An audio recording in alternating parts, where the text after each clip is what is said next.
olmaqla biz yenidən Doğu Türkistanda baş verənlərlə əlaqədar olaraq qonaqlarımızı Azərfreedom TV-nin efirinə dəvət eləmişik və vaxtı zamanı itirmədən mən qonaqlarımı sizə təqdim eləmək istəyirəm. Onlardan biri bizim Qazaxıstandan qoşulan qonağımız Baybolad Kumbolad qardaşımızdır.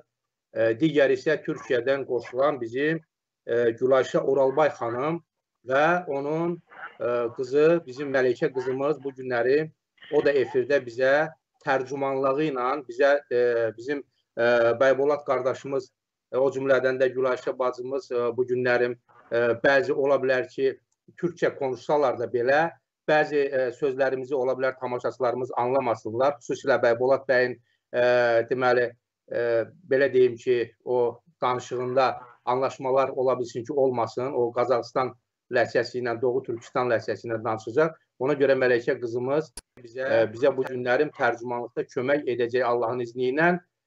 Mən sizdən, tamaşaçılarımızdan bir şey xahiş edeyim əvvəlcədən ki, bugün də bizim verilişimiz son dərəcə maraqlı olacaq və bir məsələndə belə deyək ki, qəbul eləmək lazımdır ki, iki əzilən xalq, iki oxşar taleyi olan xalq bu günlərin onlardan biri Azərbaycan xalqı, biri isə Doğu Türkistanda olan bizim müsəlman qardaş və bacılarımızdır ki, bugün biz belə kifayət dərəcədə təbii ki, biz sizi bundan əvvəlki verilişlərdə Doğu Türkistanla bağlı məlumatlandırmışıq. Orada Qırmızı Çin terrorunun hansı dəhşətləri törətdiyini biz artıq sizə dəfələrlə bu efirdən məlumatlar vermişik və bugün də o məlumatların davamı olaraq, o müzakirələrin davamı olaraq qonaqlarımızla yenidən bu faciələri, bu dəhşətləri danışacağıq bir yerdə.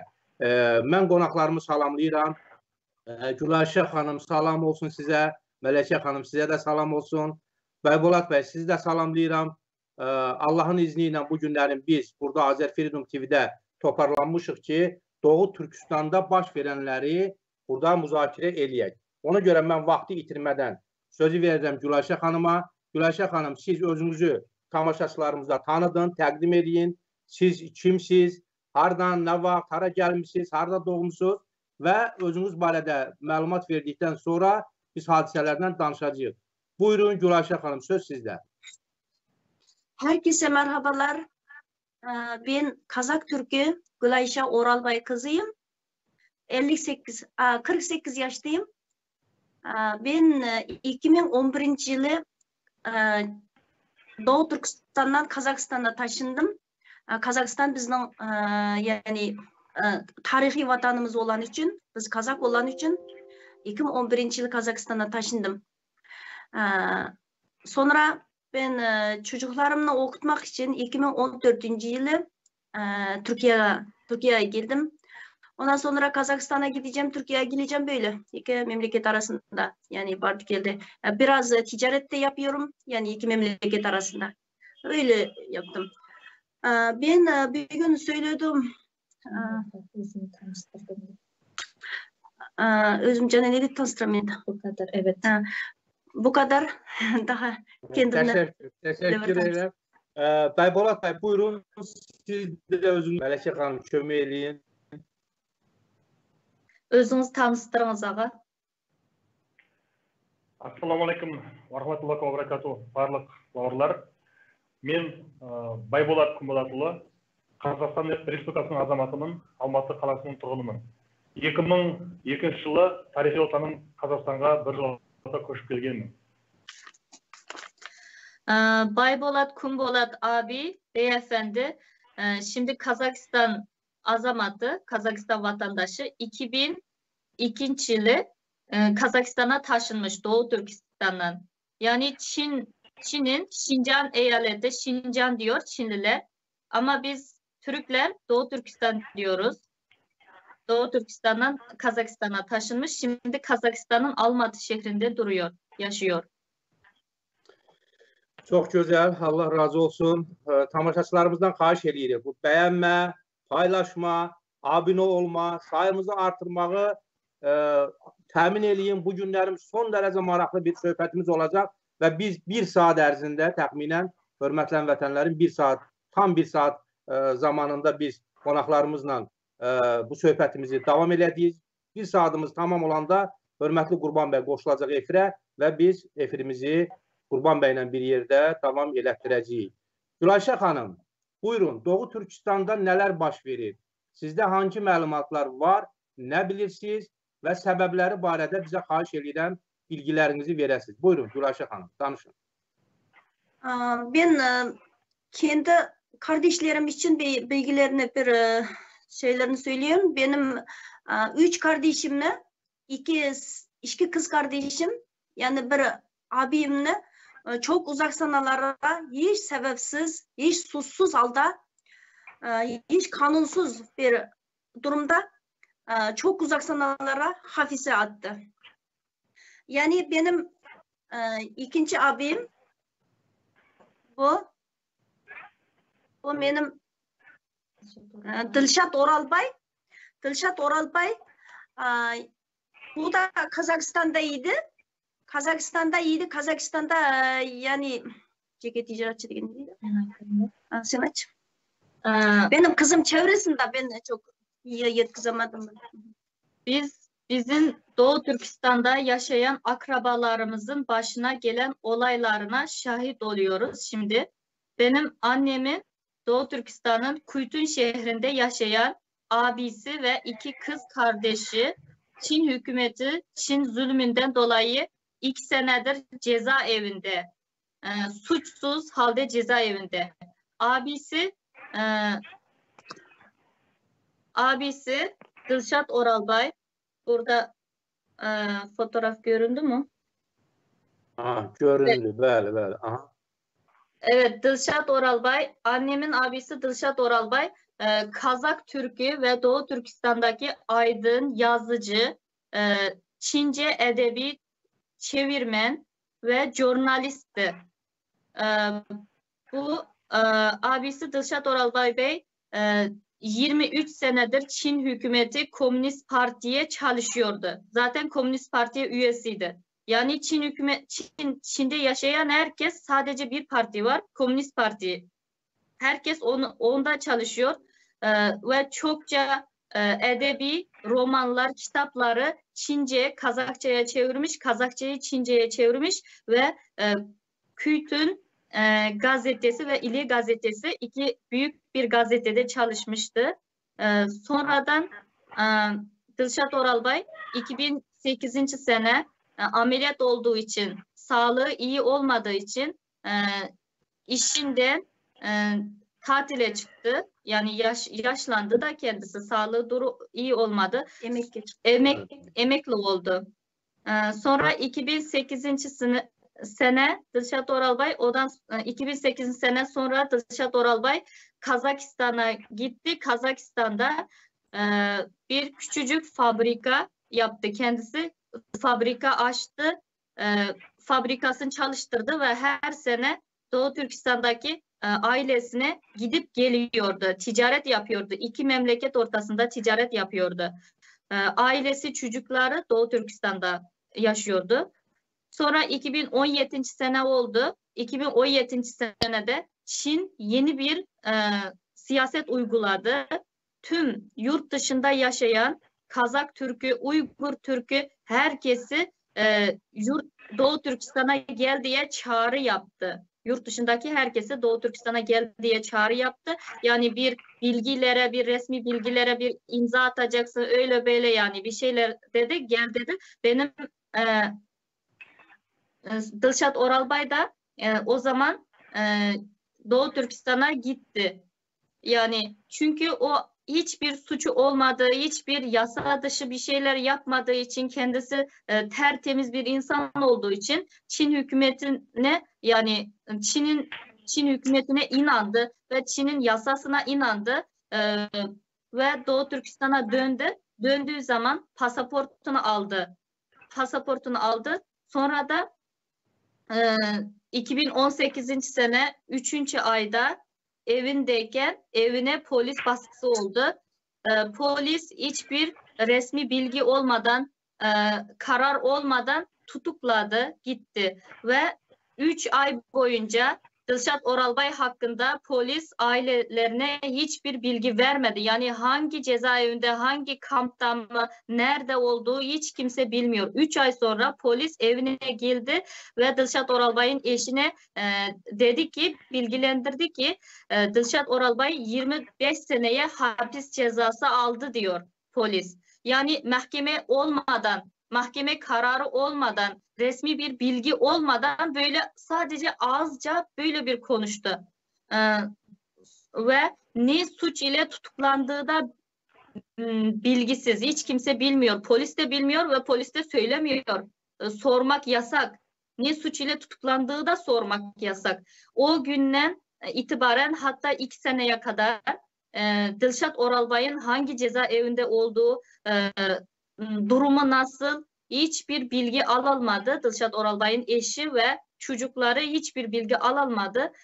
Sonra biz bu Dilşat Oralbay'ın başına gelenleri biz yurt dışında bildikten sonra biz her medyalara konuştuk. Yani Birleşme Dünya İnsan Hakları Koruma her türlü şeylere başvurduk. Yani sonradan Çin hükümeti duydu bizim böyle bir şeyler yapıyoruz, yani bu haksızlık, bu saçmalığa karşı suçsuz abimizin hakkını talep ettiğimizi duyduktan sonra yani yalan bir haber yayıladı.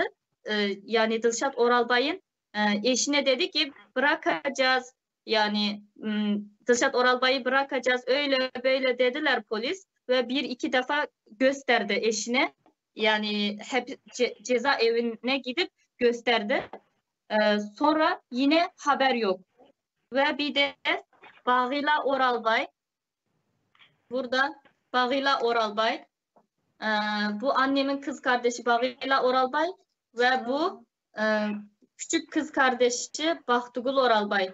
Bu ikisinde aynı 2018. sene 3. ayda polis evine girip sebepsizden tutukladı. Aynı abisi gibi, Dilşat Oralbay gibi aynı durumda. 2 senedir hiçbir bilgi alamadık. Bunlar sadece hapiste olduğunu biliyoruz.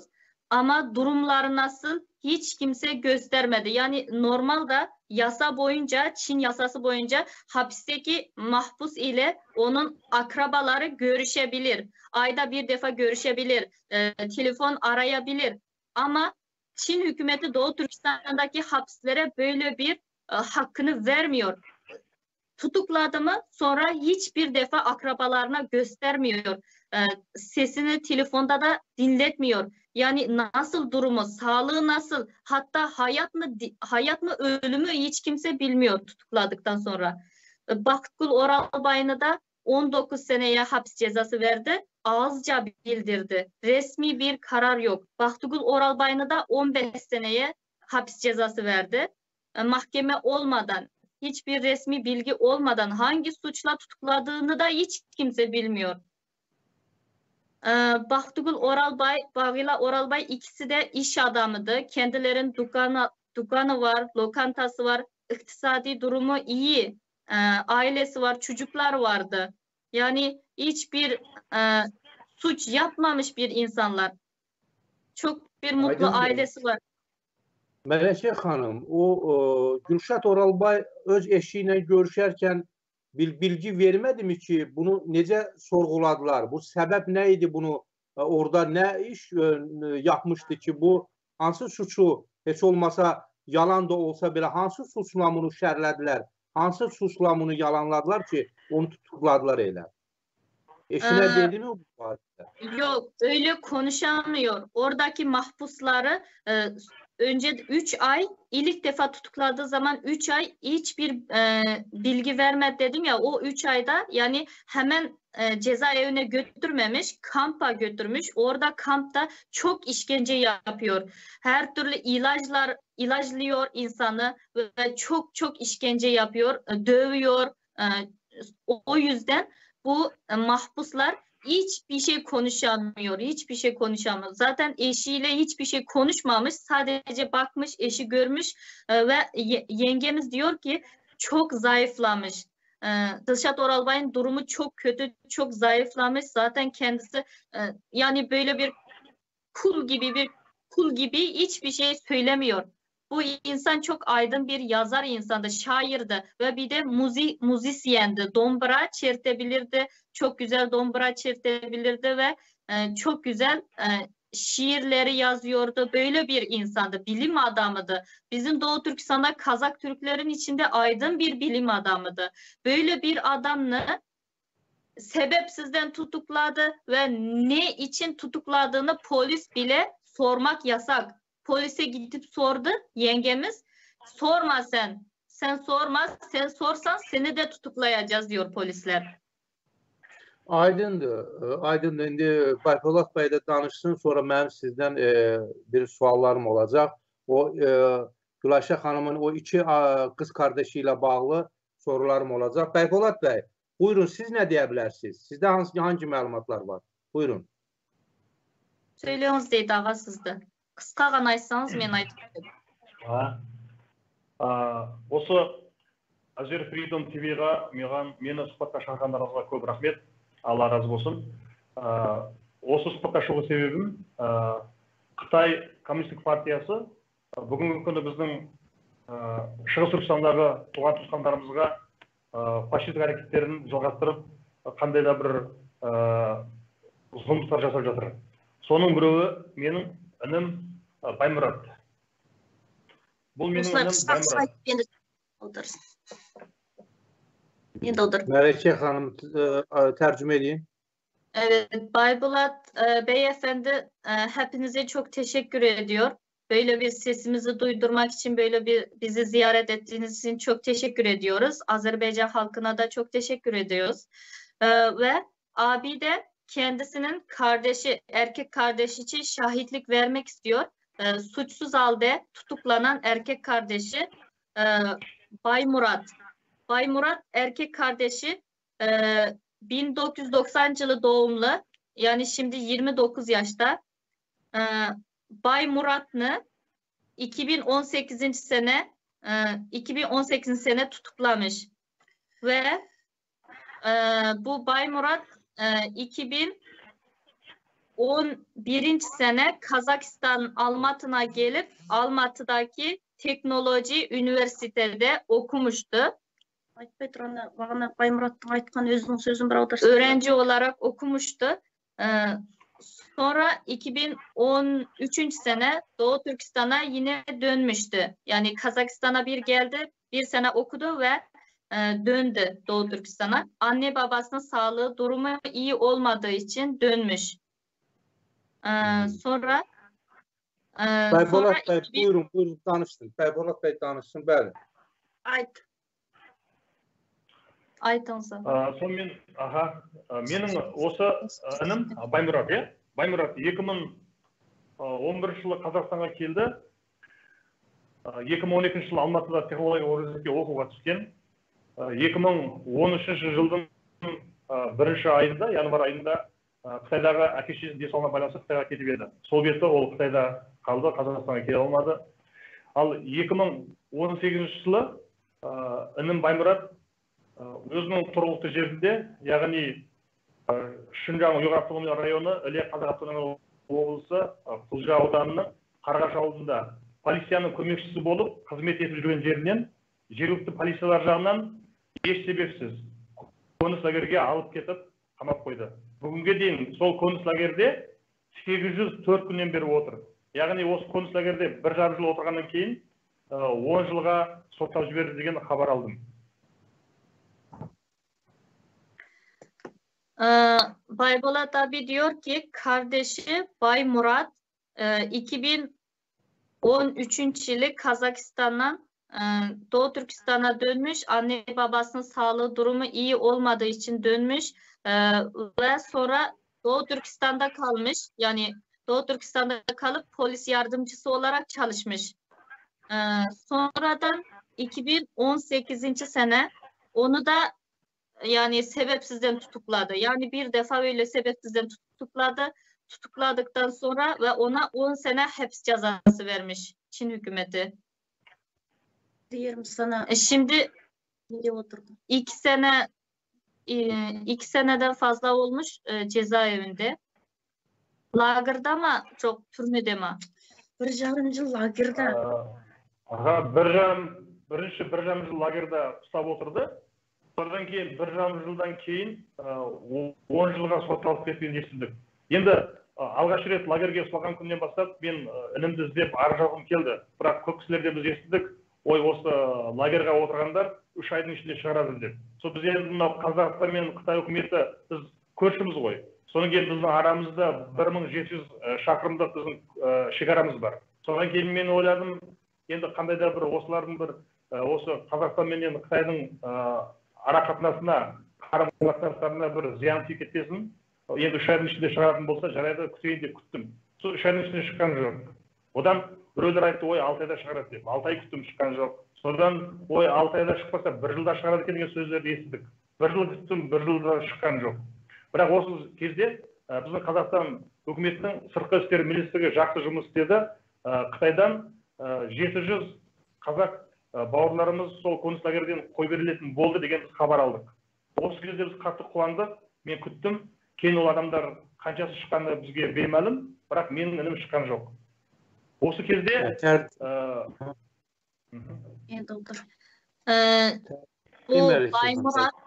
Baymurat 1,5 senedir toplama kampındamış. Sonra 1,5 seneden sonra onu 10 seneye hapis cezası verip cezaevine taşımış. Ve Baybolat abi diyor ki orada yani bazen akrabaları toplama kampından çıkan akrabalar böyle bir insanlar arkadaşlar demiş ki toplama kampında yakalanan insanlar 3 ay sonra bırakıyorlarmış. Ve abi Baybolat'ta 3 ay beklemiş, kardeşi yine yok, yine çıkmamış, 6 ay beklemiş, yine çıkmamış, 1 sene beklemiş, yine yok. Sonra 1,5 seneden sonra hemen 10 seneye cezaevine şey yapmış. Bizde böyle bu toplama kampı ayrı bir şey, cezaevi ayrı bir şey.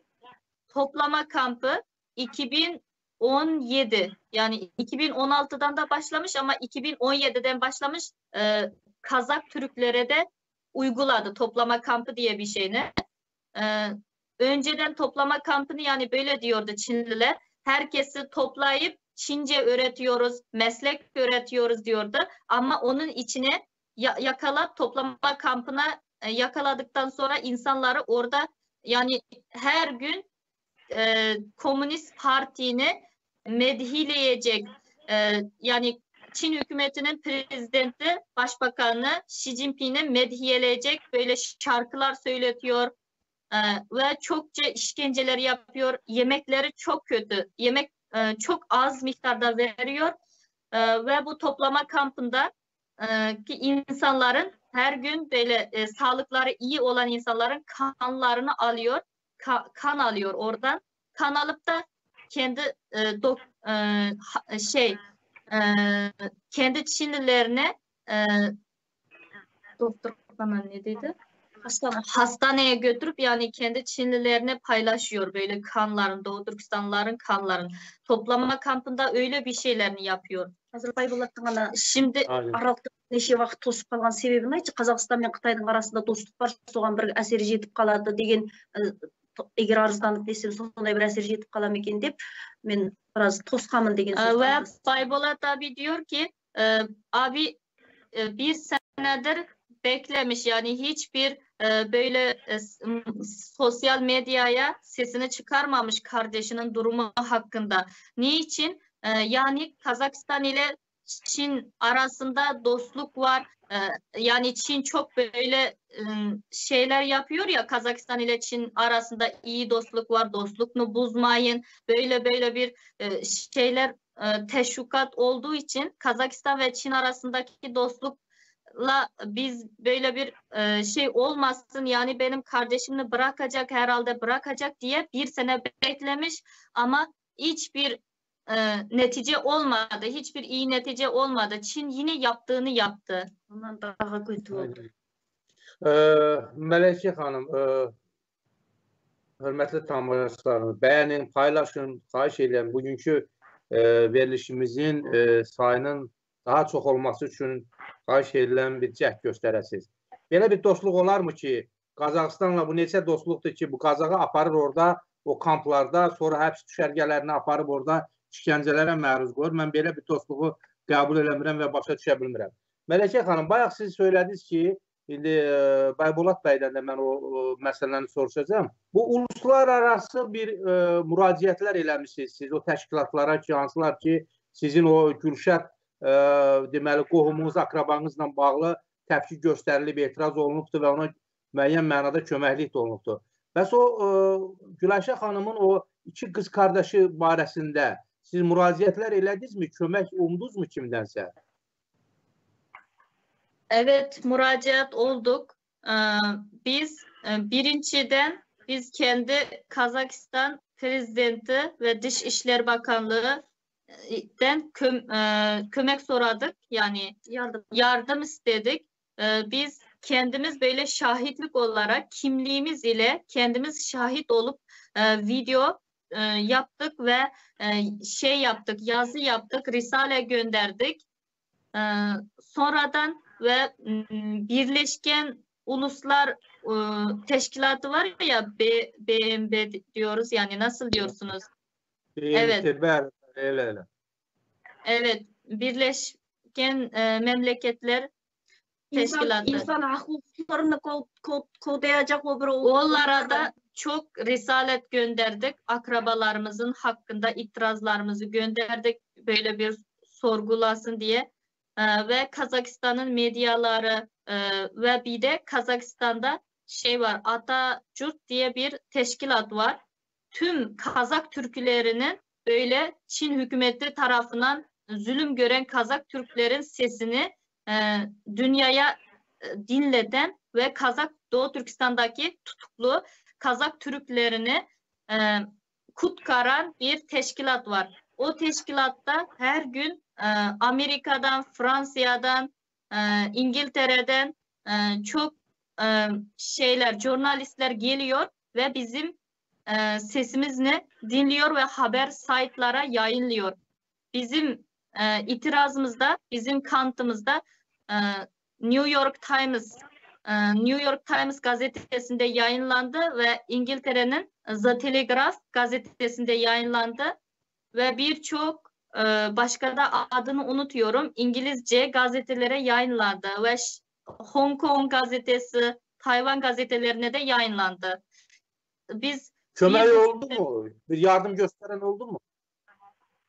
Yani gazeteciler elinden geleni yaptı ama Çin hükümeti bu sebepten, gazetecilerin yayınladığı sebepten bizim akrabalarımızı aile üyelerine gösterdi. 2 defa gösterdi. Odan önce biz sesimizi çıkarmadıktan önce hiç aile üyesini göstermemişti. Telefon bile, sesini bile duymamıştı. Ama yine pek çok değişken bir şey yok. Yani küçücük bir değişken şeyler. Aydındır. Mən Baybolat bəydən bir məsələni də soruşum. Siz bayaq dediniz ki, Qazaxıstanla Çin arasında dostluq var. Ona görə də o dostluq münasibətin pisləşməməsi üçün Baybolat bəy heç bir tədbir görmür. Bəs heç olmasa Qazaxıstandan kənarda olan, bax o siz dediyiniz o Birləşmiş Millətlər Təşkilatı olsun, o başqa mətbuat orqanları olsun. Baybolat bəy, siz müraciətlər elədinizmi orada qardaşınızın xilası üçün, qardaşınıza kömək üçün? Buyurun. Bауырыңызды құтқару үшін қандай органдарға қандай көмектерді сұрадыңыз деді. Мен енді осы бауырымды 1,5 жыл бойы Қытайда қамап отырғанға дейін мен үнсіз жүрдім, бағанағы қандай да бір зиян тимесін деп. Мынау біздің Қазақстан менен Қытайдың арасында дос қарым-қатынасы деп жүрдім. Осы кезде Қытай фашистік үкіметі осы менің інімді 10 жылға еш себепсіз соттап жіберді. Осы 10 жылға сотталды дегенді естіген кезде мен қатты өкіндім. Арыз жазбағаным үшін, інімді іздемегенім үшін қатты өкіндім. Мен содан кейін дереу 2019 жылы 11 айдан бастап ең алдыменен осы Атажұрт, нағыз Атажұрт еріктілері YouTube каналынан бірінші видео арызымды жаздым. Ең бірінші біздің президентіміз Қасым-Жомарт Кемелұлы Тоқаев мырзаның атына, елбасымыз Назарбаев атамыздың атына, сыртқы істер министрінің атына, Қазақстанның Қытайдағы бас елшілігіне, Қытайдың Қазақстандағы елшілігіне, содан кейін Еуропалық одаққа, адам құқықтарын қорғайтын орындарға және Америка президенті Дональд Трамп мырзаға бәрі жерге мен арыздарымды жаздым, видео арыздарымды және жазбаша арыздарымды бәрін жаздым. Соңғы кезде Қытайдың консулы мен бас елшілігіне барып, інімнің фотосын көтеріп алып барып, мына інімді қой беріңдер деп бір адамды пикетке шығып жүрмін. Осы соңғы кезде менің осы Қытай елшілігінің алдына барып пикетке шыққанымның едәуір нәтижесі болды. Яғни Қытай елшілігі маған біз сені ініңмен сөйлестіреміз, телефонға қарап дайындық жасап жүр деді. Кейін бір-екі күннен кейін Астанадағы Нұр-Сұлтан қаласында Қытайдың бас елшілігінің ішіне келіп сөйлестеп маған солай ұсыныс жасады. Бірақ мен айттым, не үшін мен өзімнің ініммен өзімнің үйімде сөйлеспеймін? Не үшін мен Қытай елшілігінің ішіне барып Қытайдың территориясына кіру керекпін деп мен одан бас тарттым. Содан кейін олардан хабар жоқ. Baybolat Bey diyor ki, yani o da birinci olarak Kazakistan Prezidenti ve Dışişleri Ministerliğine yardım talep etmiş. Yazı olarak yazı göndererek ve video çekiyor. Ve sonra Amerika Prezidentine yardım istiyor ve yardım istemiş ve Birleşik Devletler Uyumu'ndan da yardım istiyor. Ve sonra bu yakında Kazakistan'daki Almatı şehrindeki Çin konsolunun önüne gidip kendi kardeşinin fotoğrafı ve tüm bilgilerle yalnız kendisi protesto yani itiraz yapmış orada. Çok itiraz yapmış, oraya gidip video çekip sosyal medyaya yayınlamış kendisinin yaptığını. Sonra da Çin konsolu söylemiş bu Baybolat'ta. Yani diyor ki sen sakin ol, senin kardeşinle seni göstereceğiz, yani konuşturacağız telefon ile, sen bekle demiş ve abi de beklemiş de ama yine birkaç gün sonra Almatı şehrindeki Çin konsolu yine diyor sen Astana şehrindeki Çin konsolluğuna gel, burada Çin konsolunun içinde seni kardeşinle telefonda birbirinizi göstereceğiz, yani telefonda iletişim kuracağız demiş. Ve Baybolat da diyor ki ben niye kendi kardeşim ile nasıl istesem şöyle yani telefon ile konuşacağım, ben sizin konsolunuzun içine girmeyeceğim demiş. Niçin senin konsoluna gireceğim, evet, telefon niçin konsola girecek ki? Orada biz bilmiyoruz Çinliler ne yapacak, konsola girdikten sonra ne yapacak hiç kimse bilmiyor. Yani çok uzak ya, Baybolat Almatı'da. O Astana'da yani Nur-Sultan kalası, Nur-Sultan şehrindeki konsola çakırmış. Çok uzak arası. Bir telefon için, bir iletişim yapmak için öyle de bir zorluk var mı? Ne demek bu yani? Aydındır Gülayşə xanım. Mələkə xanım, ümumiyyətlə sizdə məlumat var mı? Nə qədər Qazaq vətəndaşı, Qazaq Çində o kamplarda, həbsxanalarda tutuluyor? 700 bin yani civarında 700 bin 1 milyon civarında varmış Kazak'tan. Söyle koy deyim. Nemine Baybolat 700 bin mağayında koy deyim ya nemine Kazak'tan ustalgan sonda Irak istigem. Lagermin. Ya lagerminen жаңағы Корыс лагерге қамалған қазақтардың саны ұқсас қой бәрібір. Иә, дұрыс. Мен естігенде 500 мыңға дейін деп естідім. 500 bin civarında toplama kampında ve cezaevinde Kazak Türkleri var. 500 bin nasıl gitti 500 bin? 500 min Qazaq türkünün kamplarda və həbsxanalarda tutulduğu halda nədən Qazaxıstanda yaşayan onların o akrabaları, kardeşləri, nədən o Çin konsulluğunun qabağında bax o Bəybulad kimi etiraz eləmirlər, ona bir protesto eləmirlər. Nədən Məlikə xanım? İtiraz yaptı. Baybolat abi gibi de birçok insanlar yalnızca gidip yaptı ama normalde izin yok. Orada protesto yapmaya izin yok. Qazaxıstan hökuməti nə deyir? Bu qədər Qazax türkünün o cür işgəncələrə məruz qalmasını Qazaxıstan dövləti necə qəbul edir bunu? Kazakistan Dışişler Ministeri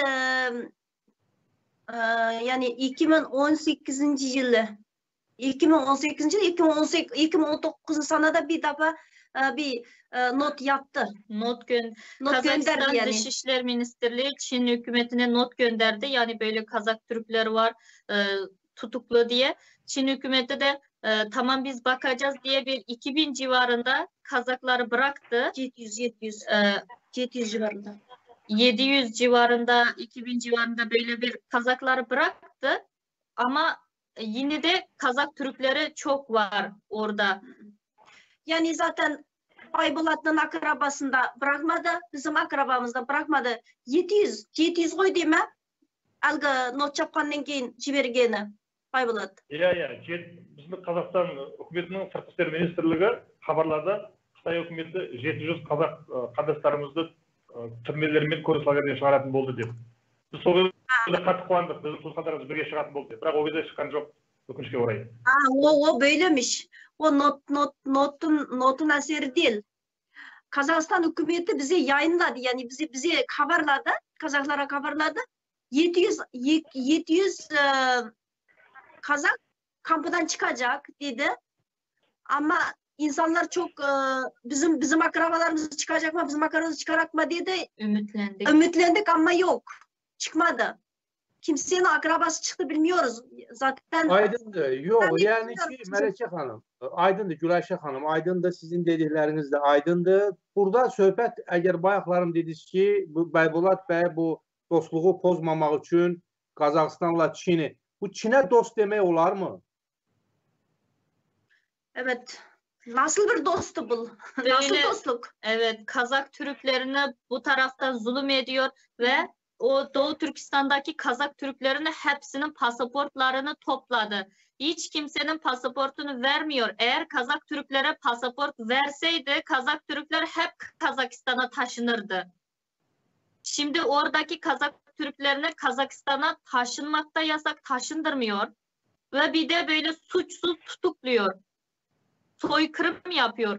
Doğu Türkistan'da önceden sadece dini faaliyet ile uğraşan insanları tutukluyordu. Kur'an okuyan, Kur'an öğreten, namaz kılan.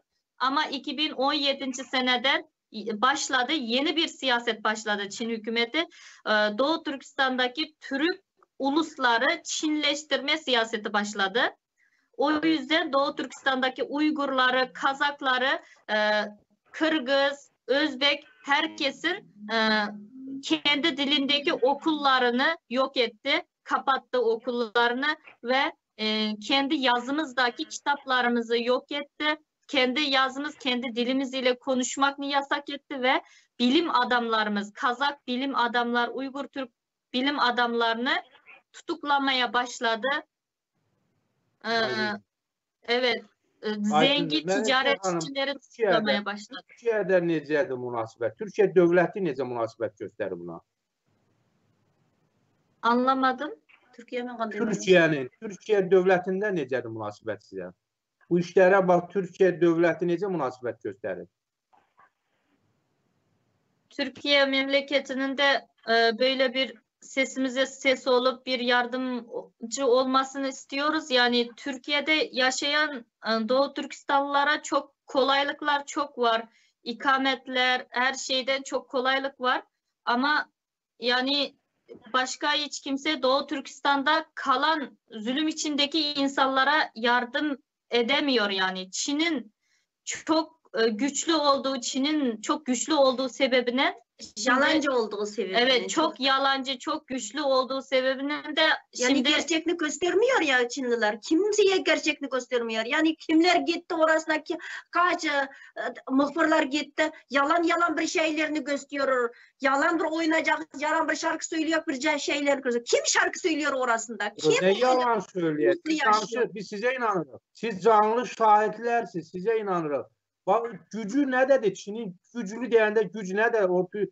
Çin'in gücü ne dedi? Çin yalancılıkta da bırakın. Çin böyle bir yol bir şey diye böyle bir yol bir belva diye tüm memleketleriyle ticari öyle böyle çok şeyler var ya, o yüzden herhalde siyasetlerini çok bilmedim ama Doğu Türkistan'da zulüm hep devam ediyor. Doğu Türkistan'a hiç kimse pek çok yardım edemiyor şimdi. Birkaç gün oldu Amerika'da Uygur Kanunu diye bir kanun makullandı. İnşallah yani bu kanun biraz bir yardımcı olacak diye istiyoruz. Kamplar kapansın, oradaki suçsuz insanlar bırakılsın. Zaten bizim Aydındır. Amerika geri bir Müslüman ölkəsi. Amerika belə bir kampanya yaradırsa, belə bir gücü ortaya, itiraz ortaya qoyursa, neden Türkiye, Kazakistan bunu eləyə bilmir? Onu bilmiyoruz. Kandaydıydı. Amerika böyle Aydındır. Ben artık başa düştüm. Burada maddiyat rol oynuyor, ticari əlaqələr var. Bəybolat bəy, siz Azerbaycan'ı tanıyırsınız mı? Qarabağ'ı tanıyırsınız mı? Azerbaycan'ın Karabağ deydim bir okuygalar var. Karabağ'ını bilesiz ba deydi. Bir okuyga bolgan eken Karabağ. Bilmeydi eken. Bilmiyorum. Bilmiyorum. Evet. Qarabağ, Azerbaycan müsəlmanlarının heç olmasa siz maraqlanmaq lazım. Görürsünüz, biz de sizin barənizdə bilmirdik, Bəybolat bəy, təəssüf. Amma öyrənmək lazımdır. Qarabağı, Azərbaycanı öyrənmək lazımdır. Qarabağı, ermənilər barədə məlumat var mı heç olmasa? Ermənilərin Azərbaycanlılara qarşı elədikləri barədə. Bilmiyoruz. Böyle bizim bilmediğimiz en büyük sebep biz Doğu Türkistan'da, Çin'de YouTube yok. Yurt dışında hiçbir sosyal medya yok. YouTube yok, WhatsApp yok.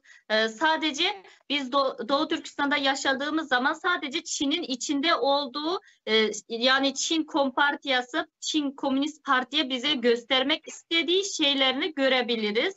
Odan başka biz hiçbir şey bilmiyoruz. Yurt dışında neler oluyor hiçbir bilgimiz yok. Aydındır. Meləkə xanım, siz hər bir halda Türkiyədə oturursunuz. Yəni Türkiyə bilirsiniz, Azərbaycanla ilişkiləri barədə məlumatınız var. Ona görə də yaxşı olardı ki, siz elə Türkiyədə yəqin ki, Azərbaycan barəsində çox mətbuatda da məlumatlar yayılır və o əlaqələr də bilinir. Hər bir halda maraqlanmaq lazımdır Azərbaycanla. Ona görə də nə bilim, bəlkə də ola bilsin ki, hər bir halda maraqlanmağa dəyər. Azərbaycanı da tanımaq lazımdır. O cümlədən də Qarabağı tanımaq lazımdır. Bizim bir şəhidimiz, Göytəpədən bir şəhidimiz gəlir. Xahiş edirəm, biraz ara verək. Qurban bəy, buyurun efirə verin bizim şəhidimiz barədə. Şəhid gəldi, Allah rəhmət eləsin.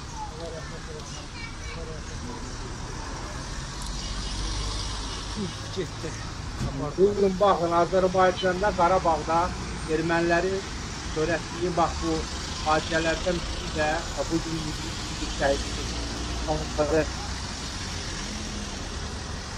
Baxın,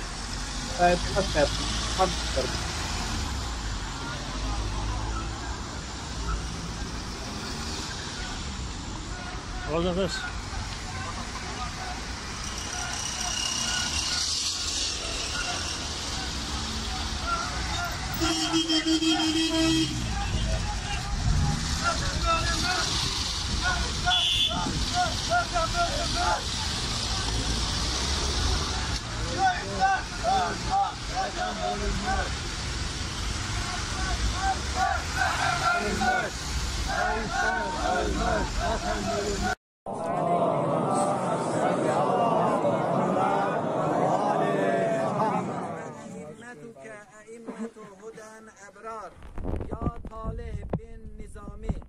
إذا أتاك الملكان المقربان رسولين من عند الله تبارك وتعالى وسألاك عن ربك وعن نبيك وعن دينك وعن كتابك وعن قبلتك وعن أئمتك فلا تخف ولا تحزن وقل في جوابهم. Baybolat ağam Allah rəhmət eləsin. Şəhidimizin ruhuna Fatihə. Allah bütün şəhidlərimizə rəhmət eləsin. Buyurun, bu da belə bir qismət oldu ki, belə bir Allahın bir qədəri oldu ki, Mələkə xanım, Güləşə xanım, Baybolat bəy, siz elə efirdə ola biz məlumat aldıq ki, bizim Azərbaycanda ermənilərin törətdiyi bir növbəti bir təxribat mı deyim, faciə mi deyim, bax orada qətlə yetirdiyi bizim bir vətən fədaimiz şəhid oldu. Əsgərimiz Göytəpədə şəhid oldu. Allah bütün şəhidlərimizə rəhmət eləsin. Mən artıq zamanımız sona yaxınlaşır. Güləşə xanımdan mən bir məsələni də soruşmaq istəyirəm. Yəni, eyni sualı mən Baybolat bəyə də verəcəm.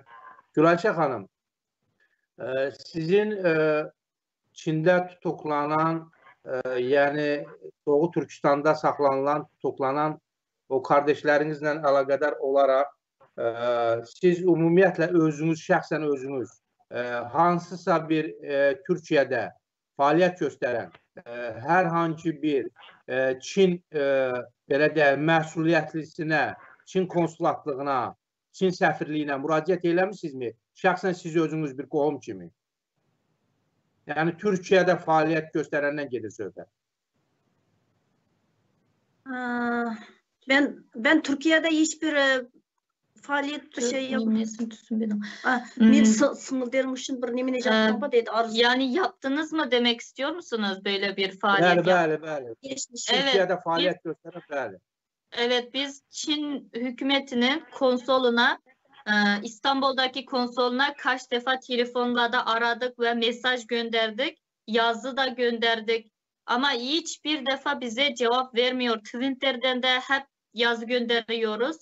Ve biz Amerika konsolosuna, İstanbul'daki Amerika konsolosuna gittik. Ve bizim bu başımıza geleni gönderdik, mesaj gönderdik. Bize bir akrabalarımıza bir sahip çıkmasını, yasaya uygun bir şekilde bize bir sahip çıkmasını talep ettik.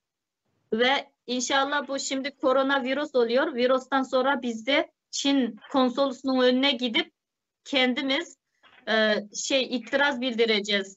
Sosyal medyada çok sesimizi çıkaracağız bundan sonra. Hiç durmayacağız, sesimizi çıkaracağız. Çin'in yalanlarını, akrabalarımızın başına gelen her şeyini anlatacağız. Daha çok anlatacağız bundan sonra.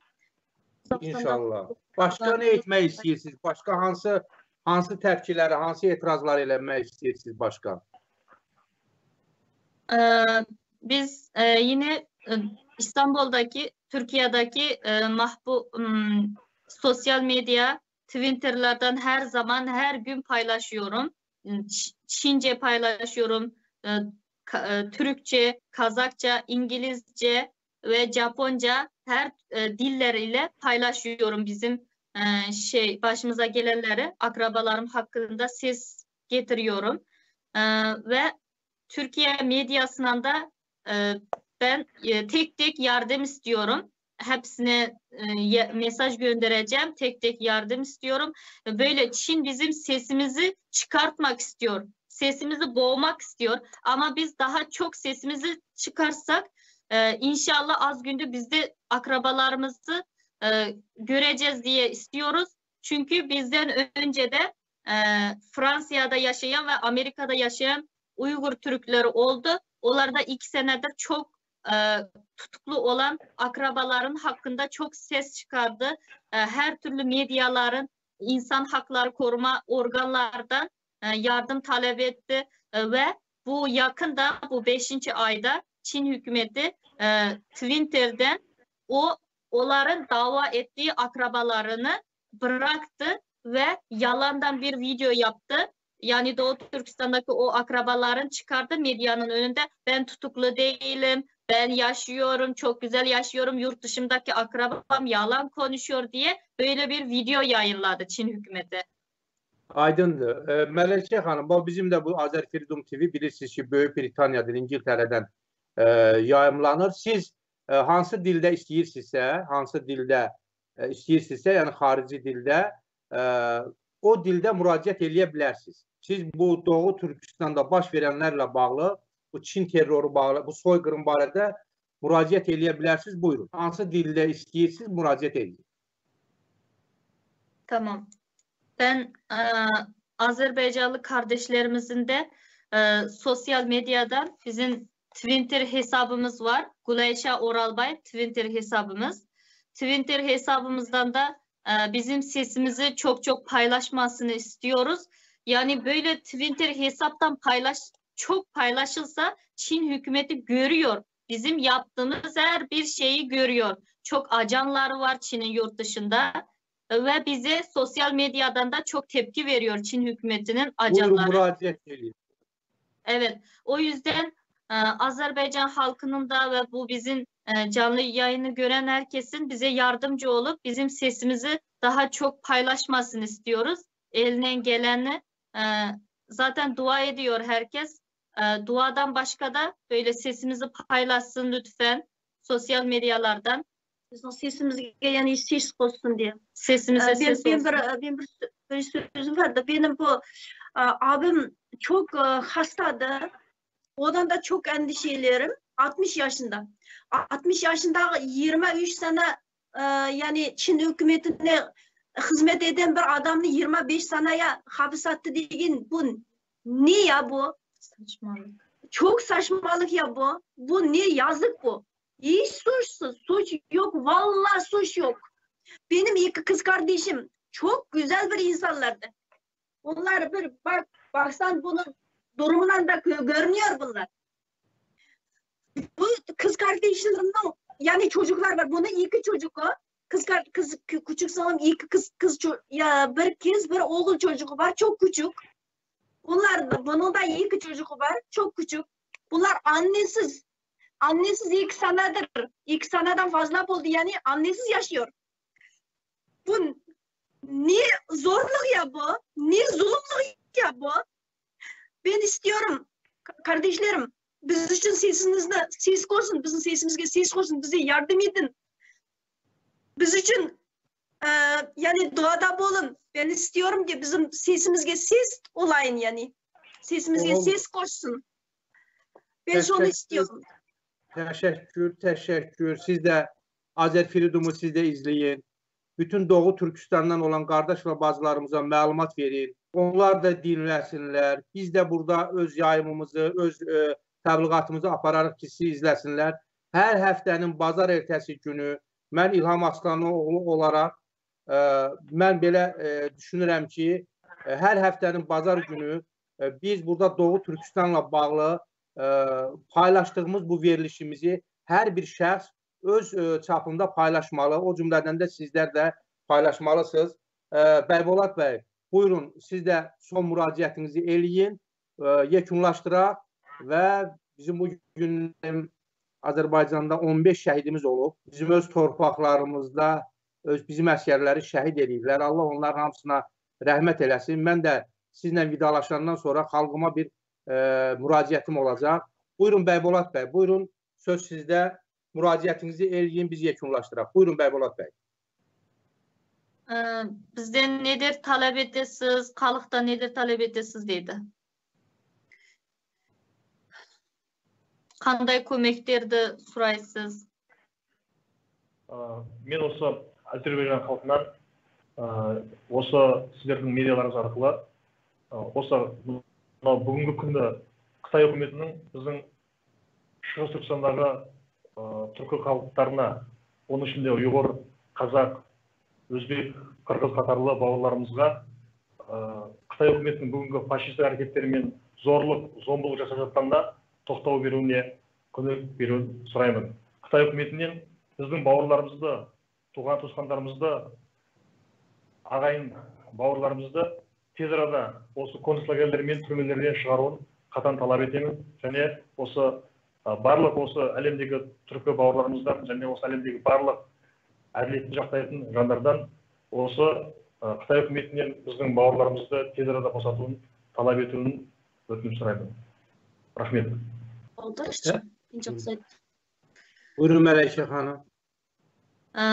Baybollah abi diyor ki tüm Azerbaycan halkından ve Azerbaycan medyasından Doğu Türkistan'daki soykırıma uğrayan Türk uluslara ses olmasını, sesini dünyaya yaymaya yardımcı olmasını talep ediyoruz. Ve bu zalim Çin'e dur demesini istiyoruz. Hep birlikte zalim Çin'e dur desek, tüm dünya halkı birlikte zalim Çin'e dur desek, Çin'de inşallah bir baskı olacak Çin'e. Çin'deki Türk tildi halklarına, Uygurlarga, Kazaklarga, Kırgızlar degan pәрін aytdığını. Baybolat'ın sözü qıyın жақсы çıqqan. Təşəkkürlər inşallah yəqin ki Allahın izni ilə dur deyən taplar. Allah özü hər şeyi görür, bilir və eşidir. Allah hamımızın yar və yardımcımız olsun. Növbəti görüşlərdə bu efirdə buluşana qədər inşallah görüşərik. Mən sizə inşallah vidalaşıram, sizlə xudahafiz deyirəm.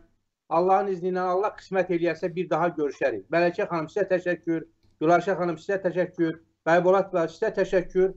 İnşallah növbəti dəfə burada buluşarıq. Bu verilişlərimizi də siz efirdən ayrılandan sonra xahiş eləyirəm ki, siz də yayasınız. Qoyun bütün dünya bizim bu Azərfreedom TV-ni tanısın ki, biz həmişə haqqın səsi olmaqda dura bilək. Sağ olun, minnətdaram, gecəniz xeyrə qalsın. Sağ olun, minnətdaram. Çok teşekkür ediyoruz. Salam əziz vətənlər, dəyərli dostlar, hörmətli xanımlar və bəylər. Mən İlham bəyə minnətdaram, təşəkkürümü bildirirəm ki, bu bir saatı nə qədər ağır olsa da sizin üçün də mən başa düşürəm ki, çox ağırdır. Bəzi adamlar deyirlər ki, əşki bunun nə xeyr var bizə. Hətta bəziləri mənə zəng eləyib, burada irad bildirirlər ki, əşki baxış sayımız düşdü, cəmaatı qaçırdırsınız, nəyə lazımdır? Dostlar, nəsə ki biz belə düşünəcəyik. Bizim qurtuluşumuz olmayacaq. Biz bütün səviyyələrdə birləşməyə çalışmalıyıq. İlk növbədə ailə səviyyəsində. Çünki ailə istənilən dövlətin əsasıdır. İlk növbədə ailə səviyyəsində. Ailələr möhkəmlənməlidir. Ailələrdə bacı qardaşlar arasında münasibətlər mehribanlaşmalıdır. Valideynlərlə övladlar arasında Allah Taala'nın buyurduğu qaydada münasibətlər olmalıdır. Ailə möhkəm olmalıdır. Ondan sonra qonşular, dostlar, tayfa, həmyerlilər, milli birliyimiz olmalıdır. Türk dünyasının birliyi olmalıdır və Müslüman dünyasının birliyi olmalıdır. Bütün bu problemlərimizin kökündə bizim pərakəndəliyimiz və parçalanmağımız durur. Bizi parçalayıblar dostlar. Bizi ta İslam dünyası səviyyəsində başlayıblar. Bir baxın, Müslüman ölkələri bir-birinə düşməndir. Müslüman ölkələri, Müslümanlar bir-birinə qarşı o vuruşduqları qəzəb və nifrətlə Allah Əkbər deyib öz Müslüman qardaşının başını kəsməklə müqayisə eləyəndə qeyri-müsəlmanlarla bu qədər vəhşicəsə düşmənçilik yoxdur. Suriya, İraq göz qabağındadır. Adam Allahu Əkbər deyir, baş kəsir, kəsdiyi baş müsəlmandır. 10 milyondan artıq adam Suriyada, neçə milyon adam İraqda, 5 milyon Azərbaycanda vətənindən didərgin salınır. Didərgin salan müsəlmandır. Ən azı müsəlman cildindədir.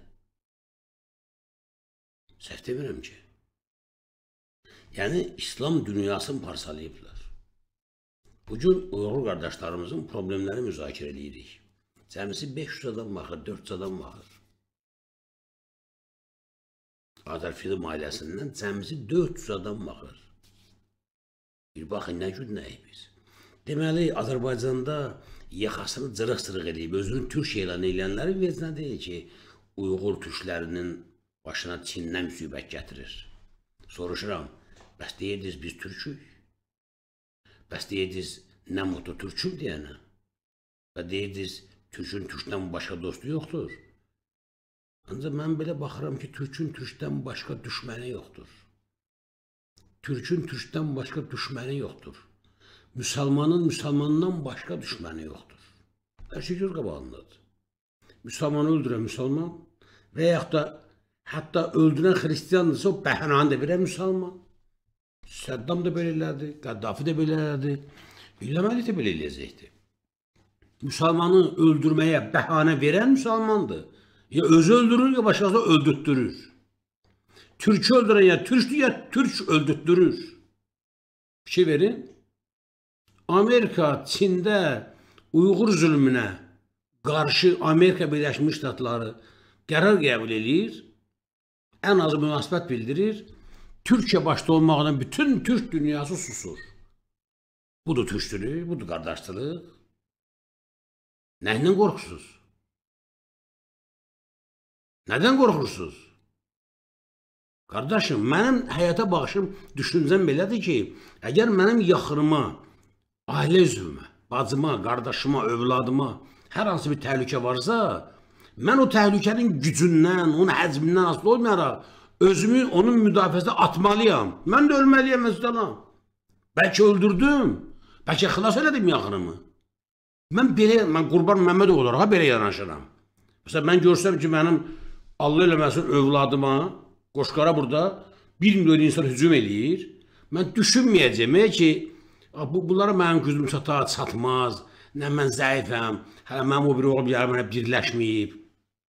Qışqırıram, qonşularım mən eşitmir, qohumlarımın vecinə deyil. Qətiyyən, belə düşünməyəcəm mən.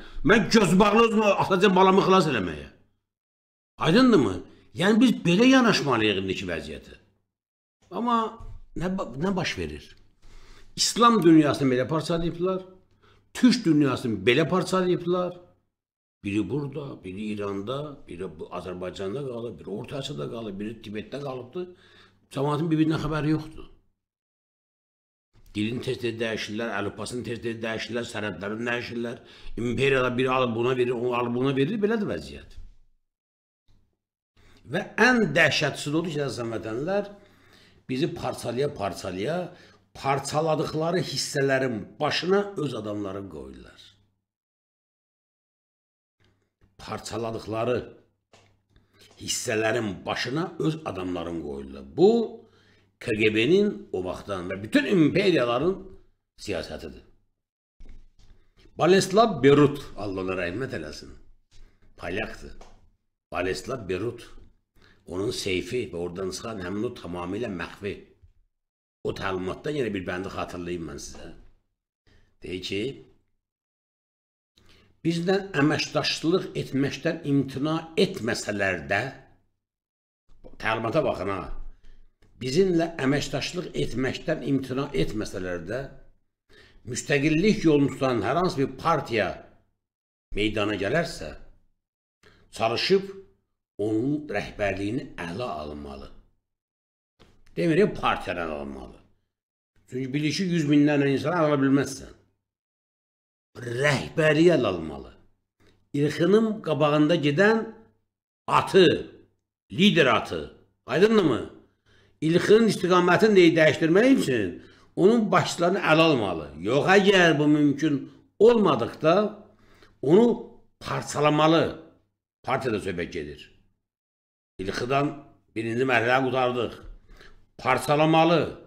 Parçalanmış hissələrə öz adamlarımızı yerləşdirməli.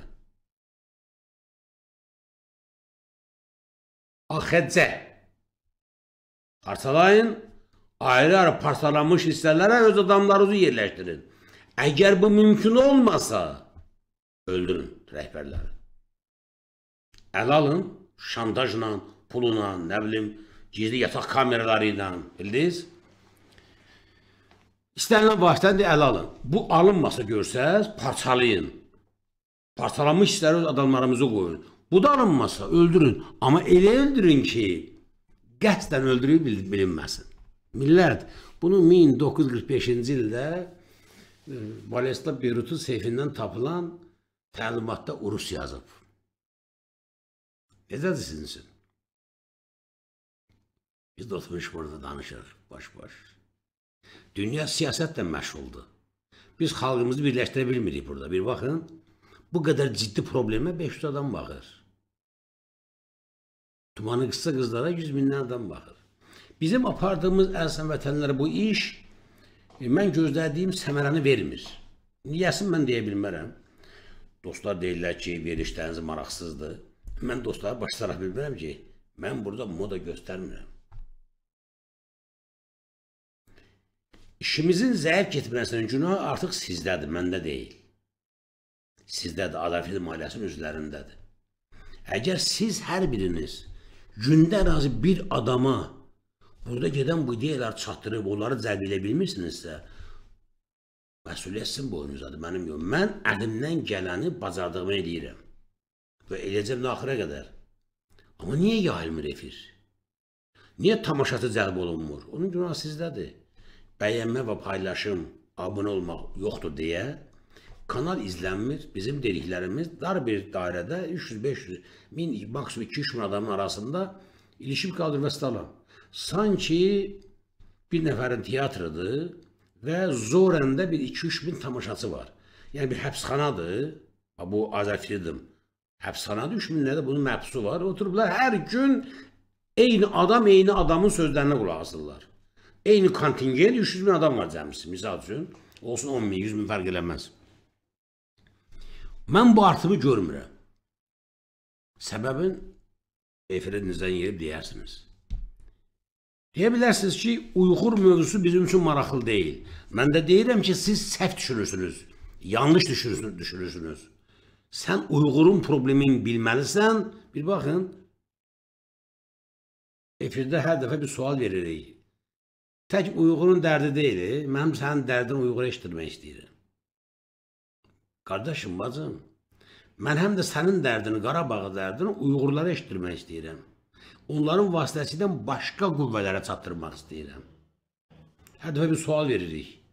Qarabağ tanısı deyə yox, Erməni mayada tanıyırlar. Ermənistanı gözəl tanıyırlar. Hətta bəzi Uyğur qardaşlarım xəcalət çəkə-çəkə mənə zəng eləyirlər ki, qardaş, biz elə bilirdik ki, ermənilər düz deyirlər, onlar Şuşanı azad eləyiblər. Ermənilər Şuşanı azad eləyiblər, dostlar. Mənə zəng eləyib deyən qardaşlarımız var, türkdür, müsəlmandır, sənin qardaşındır, səni tanımır ki o. Amma erməni tanıyır, niyə? Çünki ermənin hakimiyyəti xalqdan gəlib, xalqına işləyir. Ermənilər pul yığırlar. Minlərlə televizorları var. YouTube kanallarında, Sputnikdə. Gecə-gündüz döşürlər hər dildə. Maşallah. Mən bir ana dilində xəbər çatdıra bilmirəm. 2 dənə jurnalist saxlaya bilmirəm. Amma əxlaqlı yayən televizorların onda 5 dənə jurnalistləri var. Hər yerdə 1000 manat verib saxlayırlar. Gedirik, necə lazımdır iş edir. Mən isə bunu bacarmıram. Gücüm yoxdur. Bacarmam deyəndə qabiliyyətim yoxdur. Mən belə qabiliyyətim var. Pulumuz yoxdur ki, 5 dənə jurnalist saxlayaq.